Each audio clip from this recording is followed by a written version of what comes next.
wassalatu wassalamu ala rasulillah Sayyidina wa maulana Muhammad bin Abdullah wa ala alihi wa sahbihi wa mawalah wa la hawla wa la quwwata illa billah amma ba'd. Bismillahirrahmanirrahim. Masih pembahasan masalah tentang masuknya waktu-waktu sholat. Kemarin terakhir harus dibahas masalah sholat zuhur. Kapan awal masuk waktu sholat zuhur dan kapan waktu terakhir metune waktu sholat zuhur.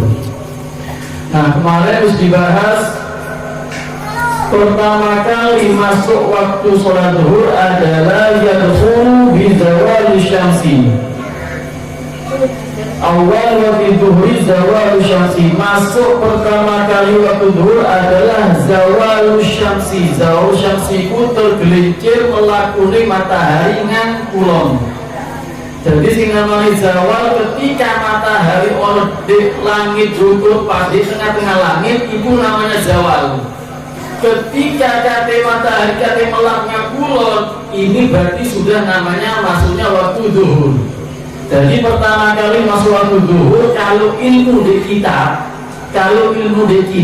itu lek sampean isok delok srengenge, isok delok matahari, pas pertama kali masuk waktu zuhur kapan? Ketika matahari srengenge ono pas di tengah-tengah langit, di dhuwur pas di tengah-tengah.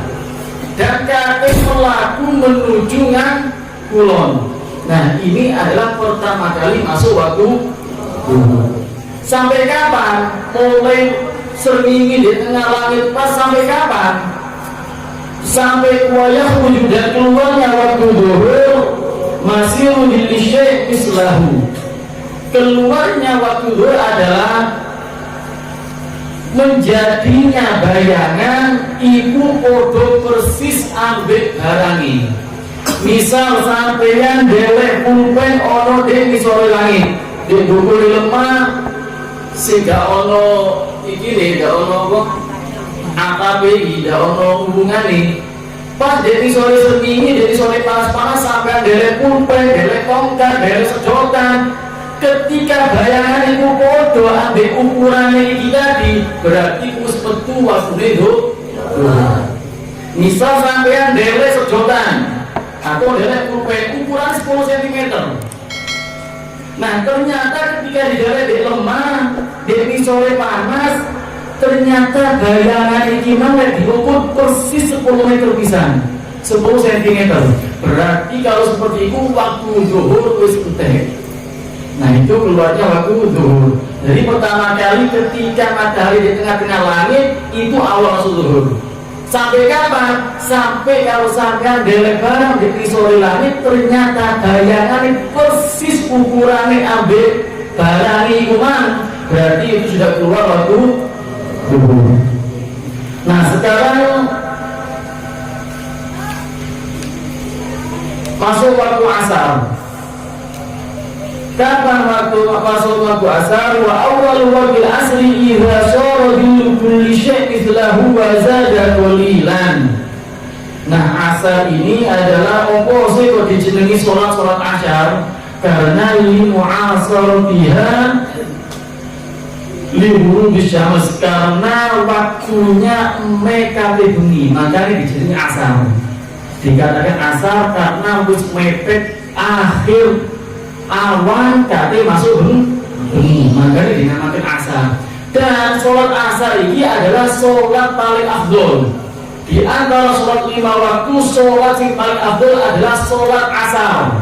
Mulai subuh, maghrib, isya, subuh, zuhur itu tadi yang paling afdol adalah sholat asar.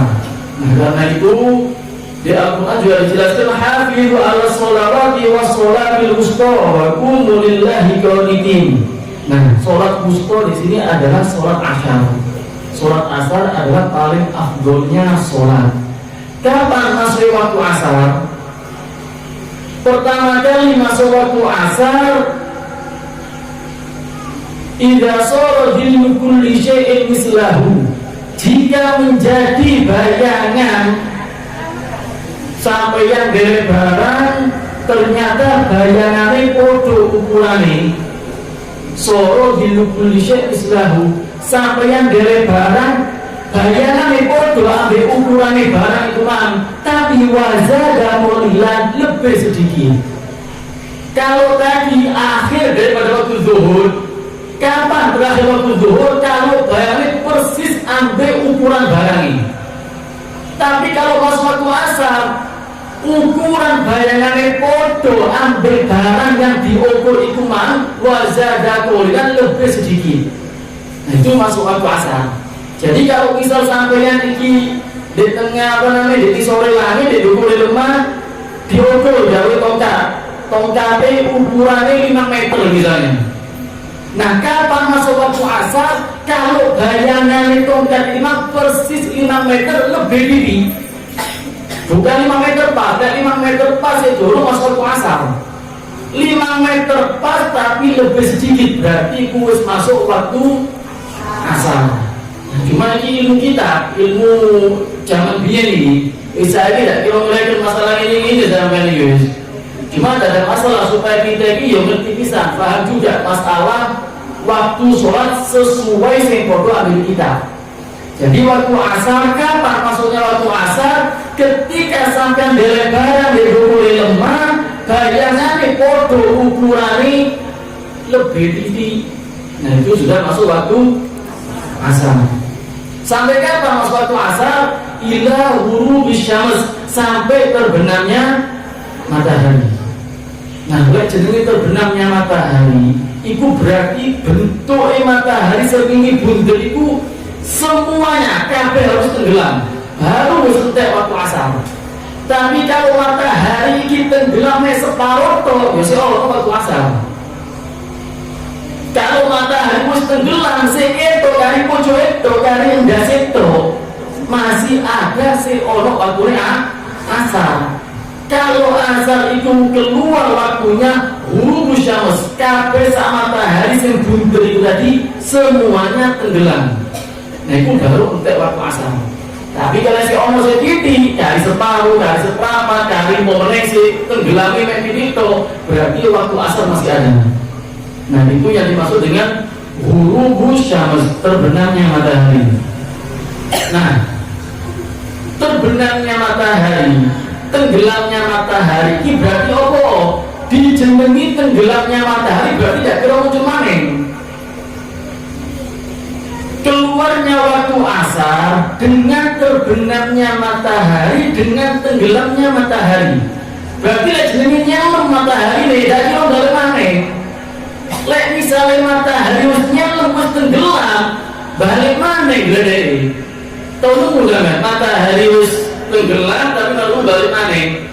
Kalau memang ono kejadian seperti itu berarti waktu asar si ono dan bila tahu kejadian seperti itu. Yang namanya terbenamnya matahari tidak kira balik maning. Tapi kalau misal matahari wis mari entek wis tenggelam, lalu subhanallah mudah maning, muncul maning, berarti sampai yang sholat asar si tetap oleh. Bahkan dalam masalah ini pernah kejadian di zaman Nabi Muhammad. Nabi Muhammad itu pernah ketiduran di pangkuannya Sayyidina Ali. Pernah keturun di pangkuannya Sayyidina Ali. Karena ditangani tidak enak.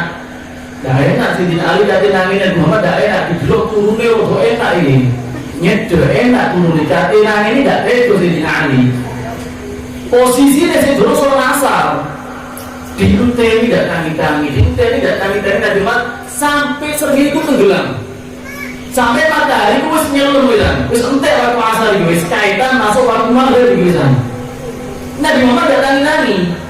Subhanallah ketika Nabi Muhammad tangi dikandani Sayyidina Ali, ya Rasulullah, wis maghrib, sergi ini wis tenggelam wisan ya Nabi. Kita belum sholat asar. Akhirnya Nabi berdoa, ya Allah, sesungguhnya Ali ini adalah karena taat kepada engkau, taat karena kepada Rasulmu, balik nomane sengingi ya Allah, balik nomane ya Allah, muncul nomane sengingi ya Allah. Subhanallah muncul nomane Pak.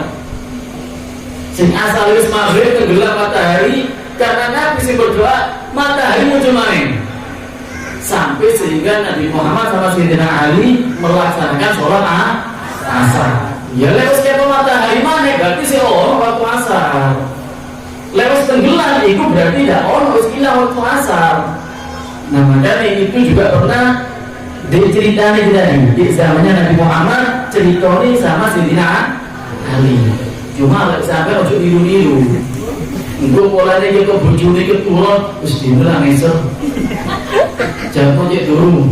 Untuk ngurus yang butuh silanan, dinilai tak usah cegah. Kok bisa dunia lagi iso balik ke matahari mana ya? Silamu lagi keturun yang dulu. Jadi Nabi Muhammad iso balik ke matahari iso. Tapi lagi itu hari sampai keturun, dia tanya ono. Aneh itu turun dulu sholat, terus jangan wis akin kuai, terus akin. Dia tanya ngono, ojo, apa jenenge tim sakti ya ini. Nah itu pernah di zamannya Nabi Muhammad SAW. Nah sekarang waktu maghrib, kapan pertama kali masuk waktu maghrib? Pertama kali masuk waktu maghrib adalah huruf syams.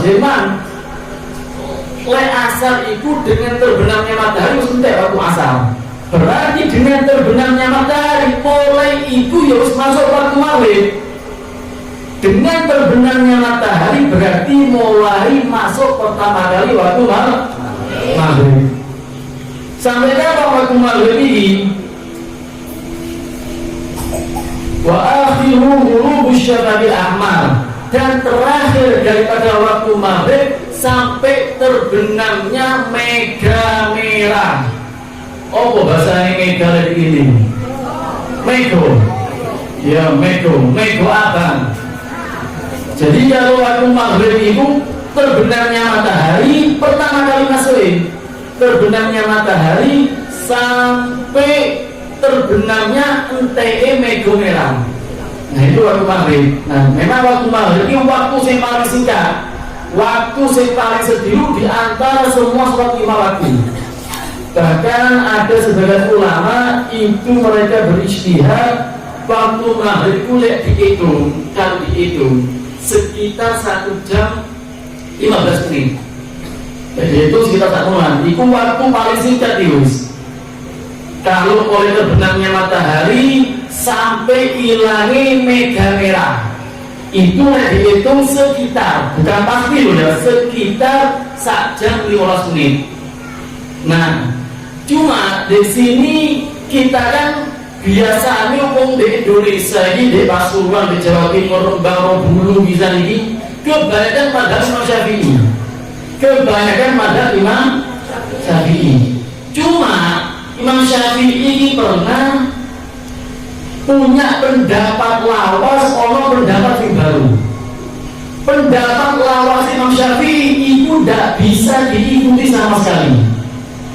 Yang diikuti Imam Syafi'i adalah pendapat yang paling anyar.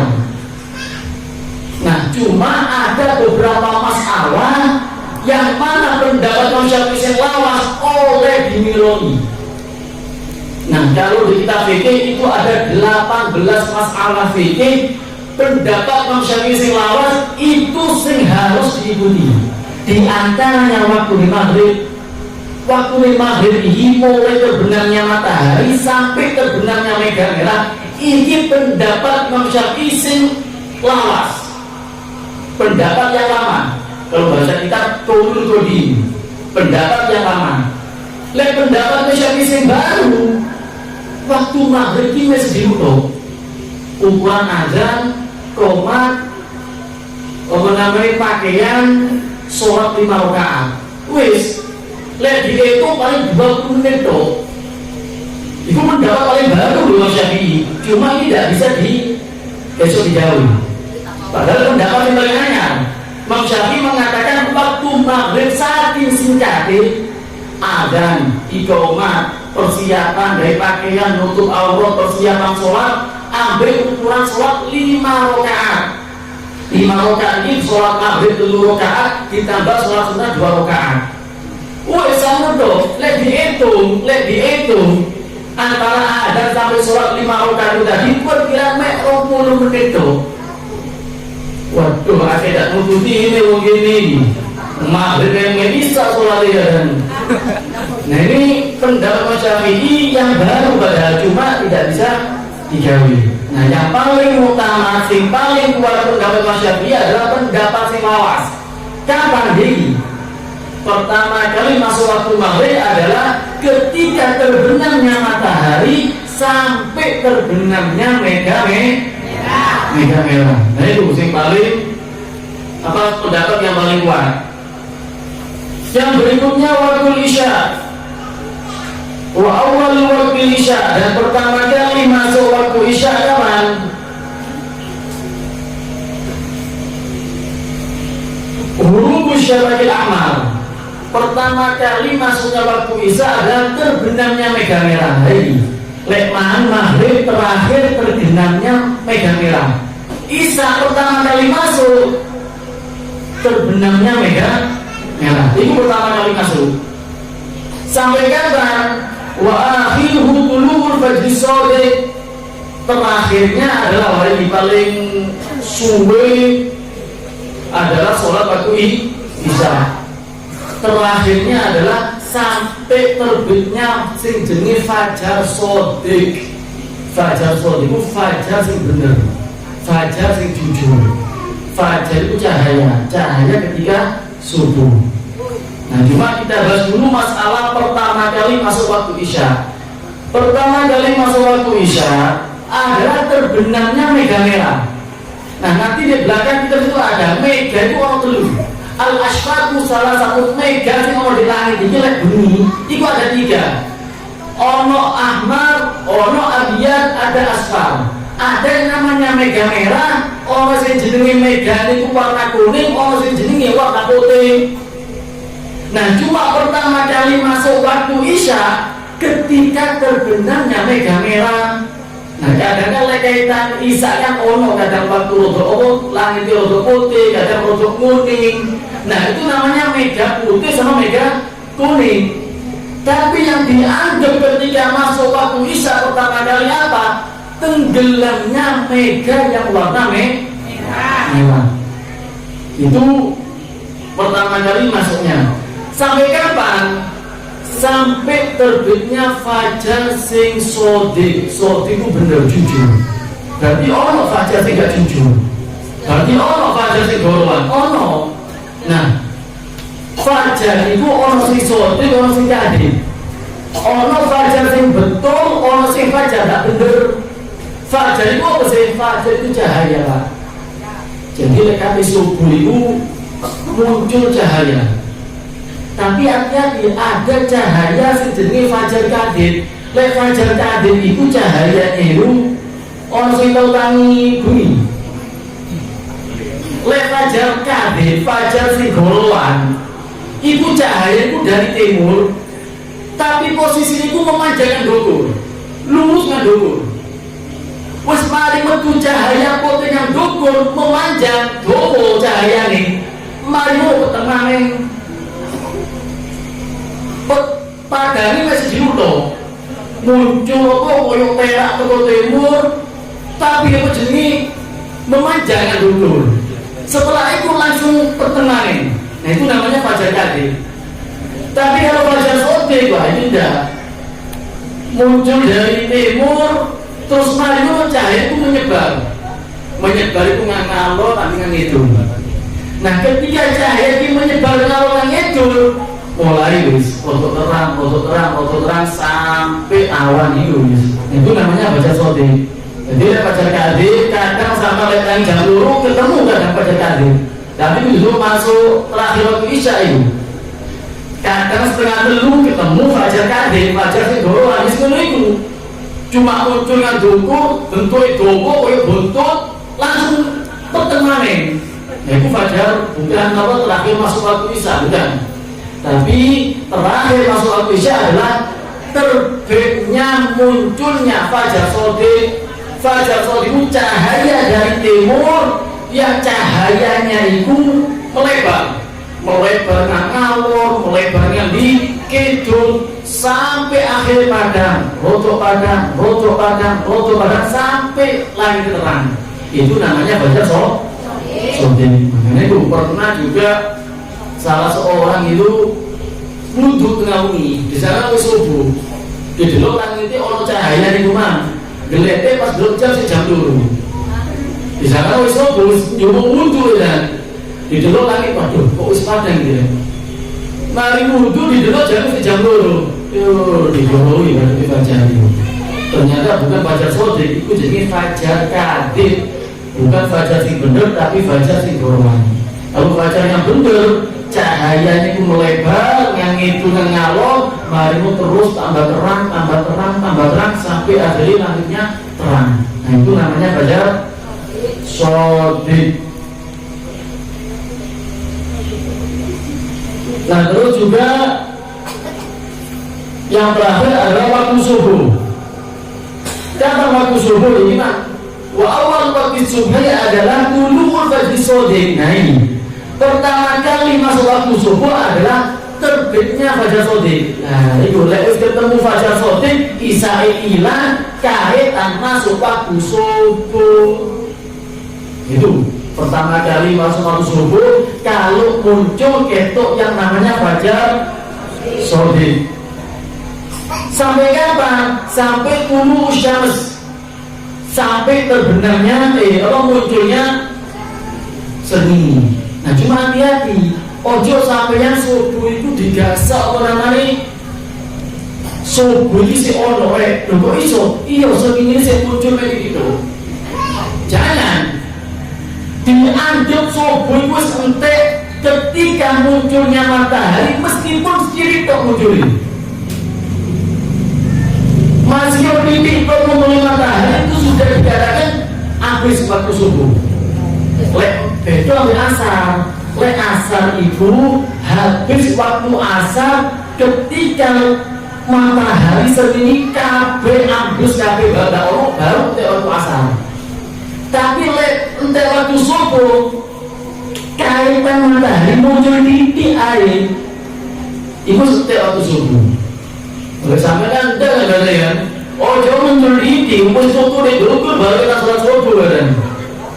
Nah, makanya hati-hati ketika terakhir waktu subuh adalah ketika munculnya matahari. Meskipun sedikit itu adalah terakhir daripada waktu subuh. Malah ada yang mengatakan waktu subuh itu hilang. Waktu subuh itu hilang ketika langit itu mulai terang. Nah, jadi ada yang mengatakan juga seperti itu. Subuh itu sentek waktu ini, langit itu terang. Belum matahari belum tentu ada lagi, tapi langit itu terang. Ada ulama yang mengatakan itu sentek waktu subuh. Maka dari sholat subuh endang-endang oleh isu peteng. Kenapa? Karena ada ulama yang mengatakan langit terang masih belum muncul segini, ibu suntik waktu subuh. Subuh jam kira biasa itu. Sedang itu, nyaman dengan itu.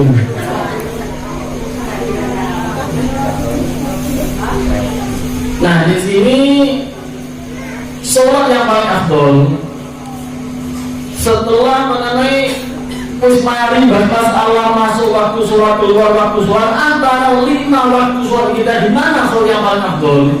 Sholat yang paling afdol adalah sholat asar. Tadi harus dibahas sholat yang paling afdol di antara 5 waktu itu memang sholat yang paling afdol adalah sholat asar. Cuma ada juga berpendapat yang dimaksud sholat wusta di dalam Al-Quran orang yang ngomong sholat asar ada yang mengatakan sholat subuh. Podoi. Yang penting sholat wusta itu kebanyakan ulama mengatakan adalah sholat asar. Sholat yang paling afdol adalah sholat asar setelah sholat Jumat. Yang paling afdol tetap sini sholat Jumat. Yang paling afdol pertama adalah sholat Jumat. Mari sholat asar. Mari sholat asar, sholat subuh. Kedua sholat isya. Jadi urutannya sholat Jumat, asar, subuh, isya, zuhur, maghrib. Itu paling afdol. Asar, subuh, isya, maghrib. Itu yang paling afdol. Terus juga ada sholat 5 waktu ini adalah khusus diperintahkan kepada umatnya Nabi Muhammad. Lek umatnya Nabi-Nabi sing lain biyen ndak ono sholat 5 waktu.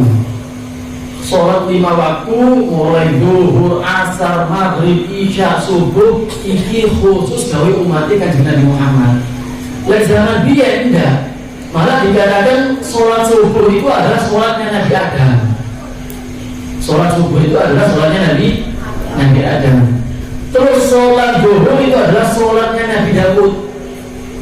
Subuh Nabi Adam, kalau zuhur sholatnya Nabi Daud. Asal sholatnya Nabi Sulaiman. Maghrib sholatnya Nabi Yakub. Isya sholatnya Nabi Yunus. Nah, kalau sholat 5 waktu ini tadi khusus gak sampean, khusus sebagai umatnya Nabi Muhammad. Tapi sebelum umatnya Nabi Muhammad ini dibagi. Lek subuh itu sholatnya Nabi Adam, zuhur sholatnya Nabi Daud, asar sholatnya Nabi Sulaiman, maghrib sholatnya Nabi Yakub, isya sholatnya Nabi Yunus. Kenapa kok dikatakan kok dibagi sholat subuh Nabi Adam, terus apa namanya zuhur, kok dibagi? Karena dikatakan sholat itu tadi dibagi gawe nabi-nabi karena di waktu tersebut para nabi itu diterima tobatnya sama Allah. Nabi Adam merasa dua salah, tobat sama Allah, diampuni dosanya sama Allah di waktu subuh.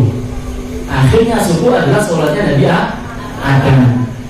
Zuhur Nabi Dawud ini ngerasa dua salah pengeran, minta ampun kepada Allah, istighfar kepada Allah, tobat kepada Allah, diampuni sama Allah di waktu zuhur. Karena itu sholatnya Nabi Daud ada di waktu zuhur. Dan seterusnya begitu juga Nabi Yunus dikeluarkan dari perutnya paus kuman.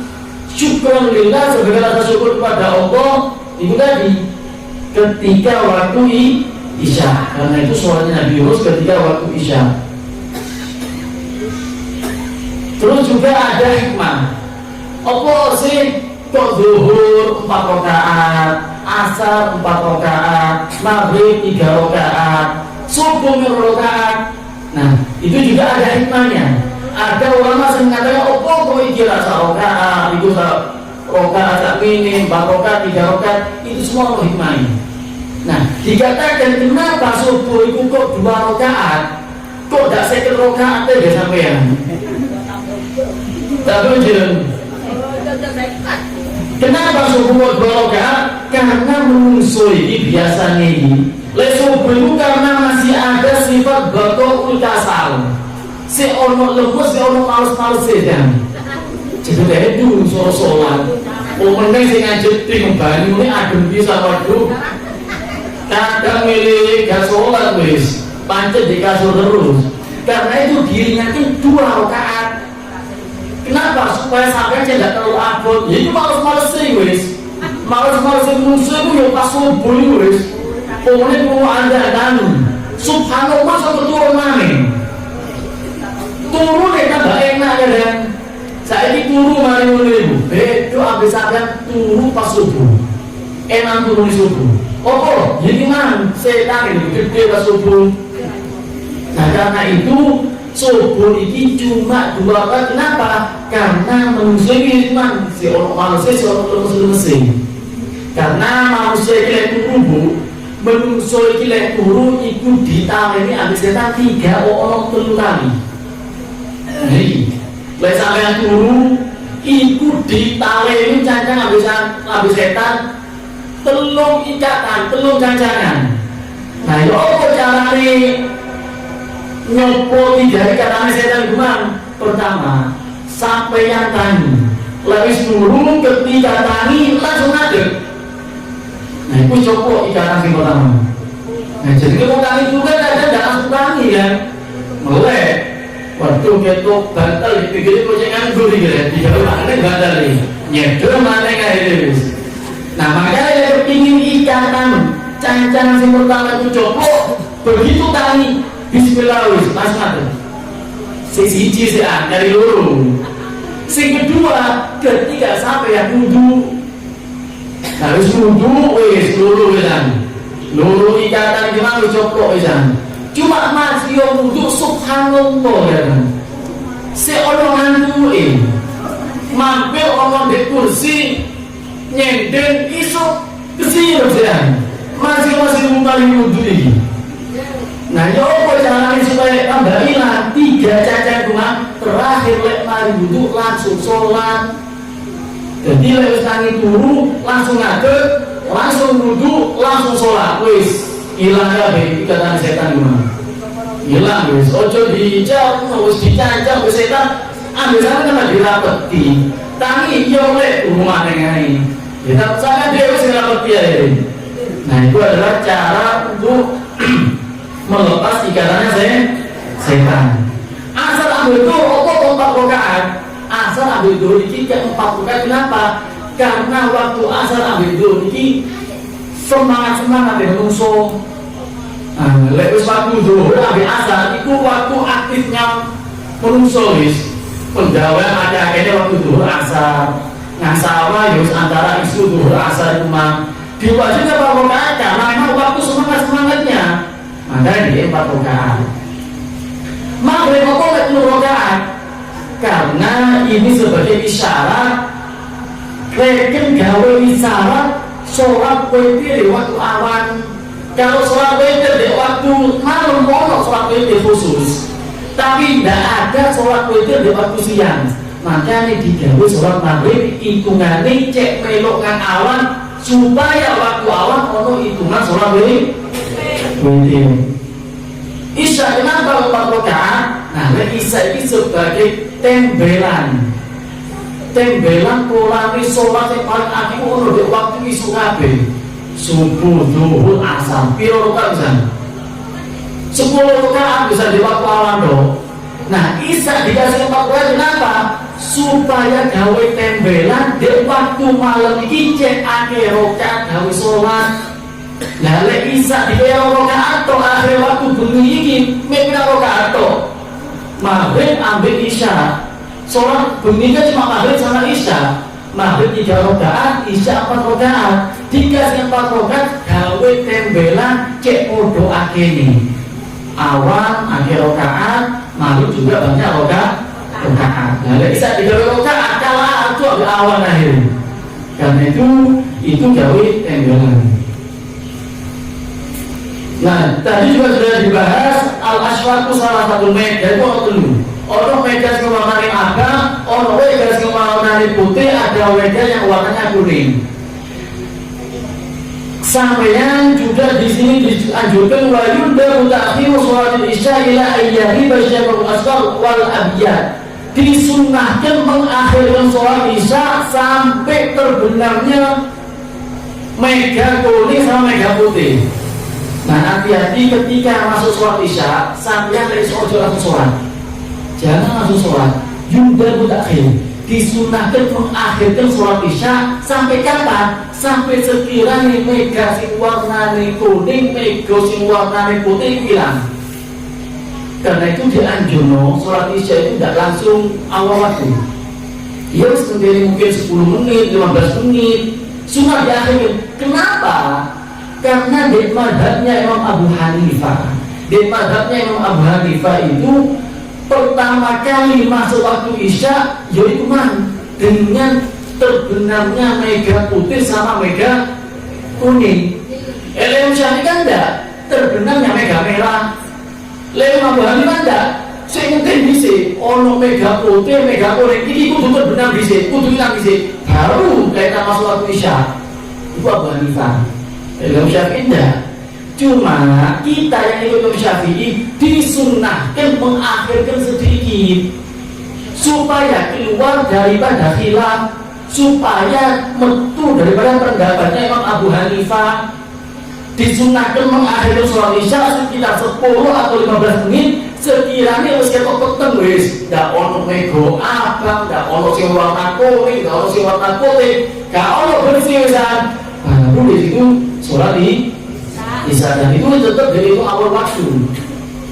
Nah, itu adalah kesunahan mengakhirkan sholat di isya. Wallahu a'lam.